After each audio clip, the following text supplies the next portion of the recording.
নানা আয়োজনে দক্ষিণের অন্যতম প্রাণপুরুষ অমৃতলালদের জন্মশতবার্ষিকী উদযাপন করা হলো। বৃহস্পতিবার সকালে বরিশাল নগরীর অমৃতলালদে মহাবিদ্যালয় প্রাঙ্গণ থেকে বর্ণাঢ্য শোভাযাত্রা বের করা হয়।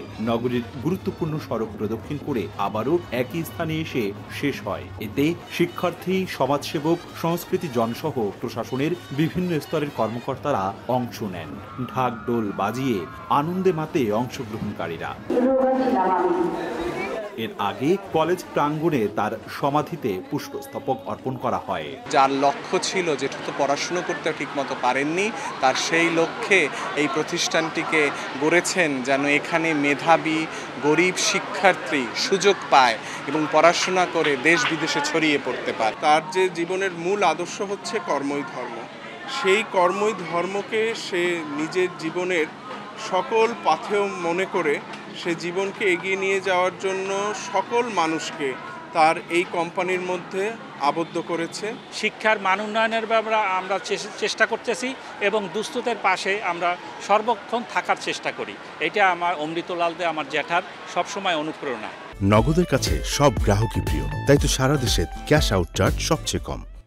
জন্মশতবর্ষে মানবিক কাজেরও কমতি ছিল না। বিনামূল্যে চিকিৎসা ক্যাম্পে চোখের ছানি অপারেশন সহ কয়েকশো রোগীকে দেয়া হয় ওষুধ। দীর্ঘদিন ধরে চোখের সমস্যায় ভুগতেছি। অমৃতলাল এনে ফ্রি চিকিৎসা দিচ্ছে। অমৃতলালের পরিবার থেকে আমরা ফ্রি চিকিৎসা পাইতেছি, এইতে আমরা খুশি। ছিল শিশু কিশোরদের চিত্রাঙ্কন প্রতিযোগিতা।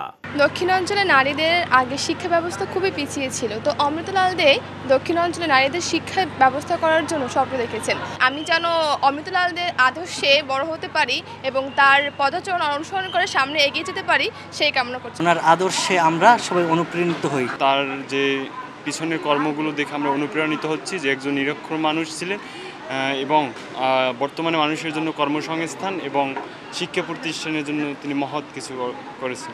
অমৃতলালদে মহাবিদ্যালয় দক্ষিণের জনপদের আলোকিত এক নাম। গড়েছেন আরও নানা শিক্ষা প্রতিষ্ঠান, দাতব্য সংস্থা। আধুনিক বরিশাল গঠনে তার অবদান অতুলনীয় বলছেন বিশিষ্টজনরা। তার পরিবার যারা আছে তারাও এই আদর্শকে ধারণ করবেন এবং এই ধারণের মধ্য দিয়েই আমরা একটা অসাম্প্রদায়িক বাংলাদেশ পাবো, মানবিক বাংলাদেশ পাবো এবং এই মানবিক বাংলাদেশের মধ্য থেকে নতুন প্রজন্ম যারা এই কলেজে শিক্ষা গ্রহণ করছে, তার আশেপাশে আছেন, তারা শিক্ষা নিয়ে আগামী দিনে মানুষের পাশে দাঁড়াবেন। নগদের কাছে সব গ্রাহকই প্রিয়, তাই তো সারা দেশে ক্যাশ আউট চার্জ সবচেয়ে কম। আধুনিক বরিশালের স্বপ্ন দেখি, সেই স্বপ্নকে অনেক আগে থেকেই বাস্তবায়নের কাজটি শুরু করেছিলেন তিনি। আমরা সেই কারণেই আজকে এই জন্মশতবর্ষে তাকে স্মরণ করি। 1924 সালের 27 জুন শরীয়তপুরের নড়িয়া উপজেলার পাঁচগাঁও গ্রামের বাসিন্দা রাসমোহন দে ও সারদা সুন্দরীদের ঘরে জন্মগ্রহণ করেন অমৃত। দানবীর খ্যাত অমৃতলাল দে 1993 সালের 14 জুন মৃত্যুবরণ করেন। অপূর্ব অপু, সময় সংবাদ, বরিশাল।